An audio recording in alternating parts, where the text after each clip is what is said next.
श्री परमात्मने नमः। अथ द्वादशोऽध्यायः।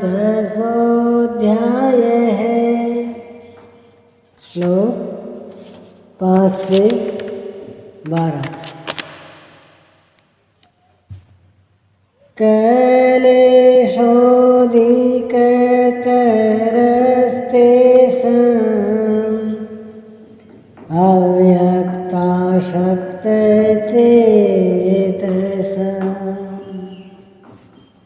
अव्यक्ता हि गतिर्दुःखम् देहवद्भिरेवाप्यते। उन अव्यक्त परमात्मा में आसक्त हुए चित्त वाले पुरुषों के साधन में कलेश विशेष है, क्योंकि देहाभिमानियों द्वारा अव्यक्त विषयक गति दुख पूर्वक प्राप्त की जाती है। जब तक देह का भान है तब तक अव्यक्त की प्राप्ति दुष्कर है। योगेश्वर श्री कृष्ण सद्गुरु थे, अव्यक्त परमात्मा उनमें व्यक्त था।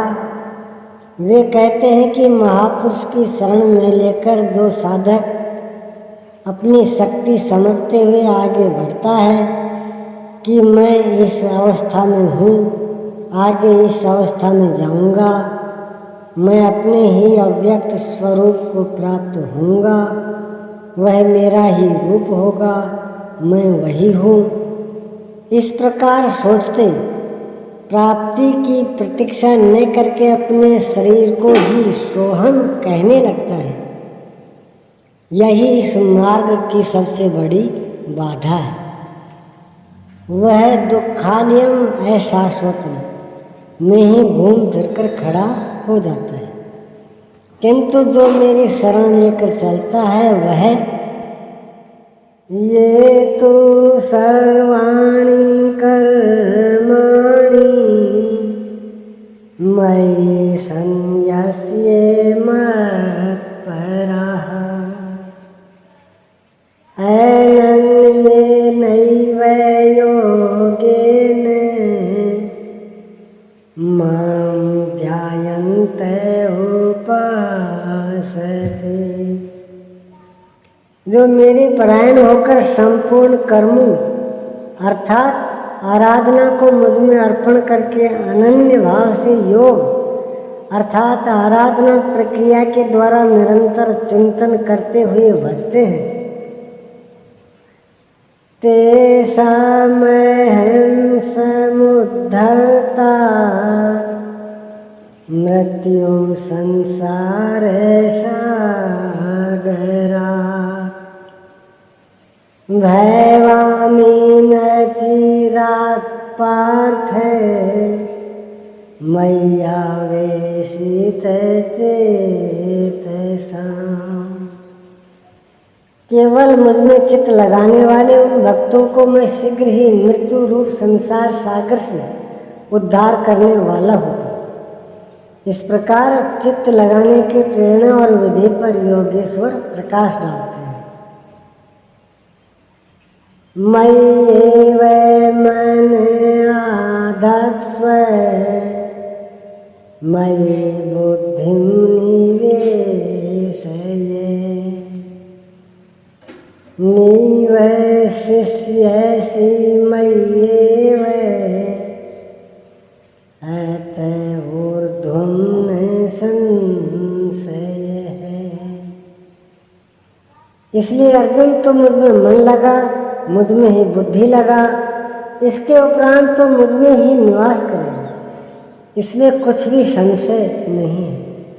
मन और बुद्धि भी नहीं लगा सके तब, अर्थात अर्जुन ने पीछे कहा भी है कि मन को रोकना तो मैं वायु की तरह दुष्कर समझता हूँ। इस पर योगेश्वर श्री कृष्ण कहते हैं अथ चित्तं समाधातुं न शक्नोषि मयि स्थिरम् अव्यासयोगेन ततो मामिच्छाप्तुं धनंजय। यदि तुम मन को मुझ में अचल स्थापित करने में समर्थ नहीं है तो हे अर्जुन, योग के अभ्यास द्वारा मुझे प्राप्त होने की इच्छा कर। अर्थात जहाँ भी चित्त जाए वहाँ से घसीट कर उसे आराधना चिंतन क्रिया में लगाने का नाम अभ्यास है। यदि यह भी न कर पाए तो अव्यासेप्य समर्थोऽसि मत्कर्म परमो भव। मदर्थमपि कर्माणि कुर्वन् सिद्धिमेवाप्स्यसि। यदि तू अभ्यास में भी असमर्थ है तो केवल मेरे लिए कर्म कर, अर्थात आराधना करने में तत्पर हो जा। इस प्रकार मेरी प्राप्ति के लिए कर्मों को करता हुआ तू मेरी प्राप्ति रूपी सिद्धि को ही प्राप्त होगा। अर्थात अभ्यास भी पार न लगे तो साधना पथ में लगे भर रहो। तदप्यशक्तोऽसि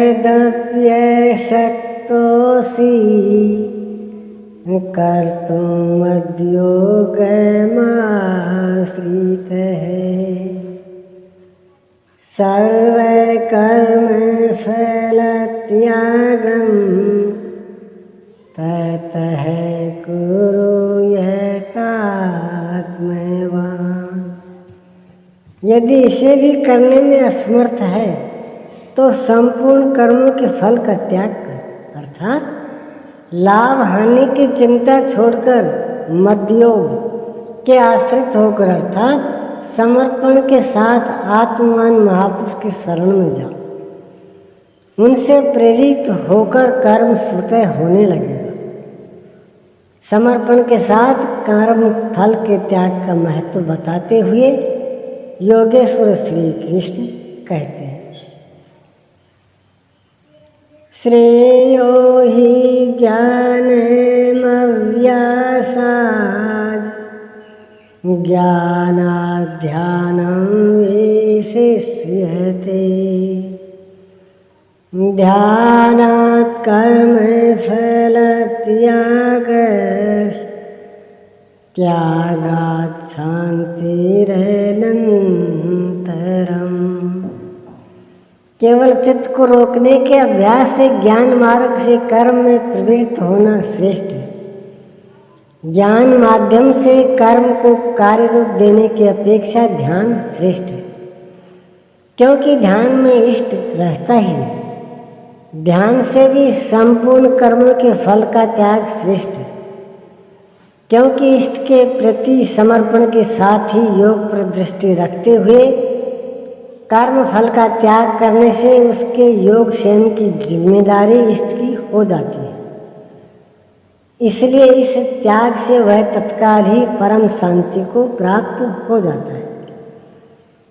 अभी तक योगेश्वर श्री कृष्ण ने बताया कि अव्यक्त की उपासना करने वाले ज्ञान मार्गी से समर्पण के साथ कर्म करने वाला निष्काम कर्मयोगी श्रेष्ठ है।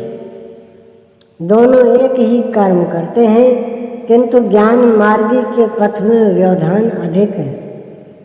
उसके लाभ आने की जिम्मेदारी स्वयं पर रहती है, जबकि समर्पित भक्त की जिम्मेदारी महापुरुष पर होती है। इसलिए वह कर्म फल त्याग द्वारा शीघ्र शांति को प्राप्त होता है। अब शांति प्राप्त पुरुष के लक्षण बताते हैं। ओम श्री सद्गुरुदेव भगवान की जय।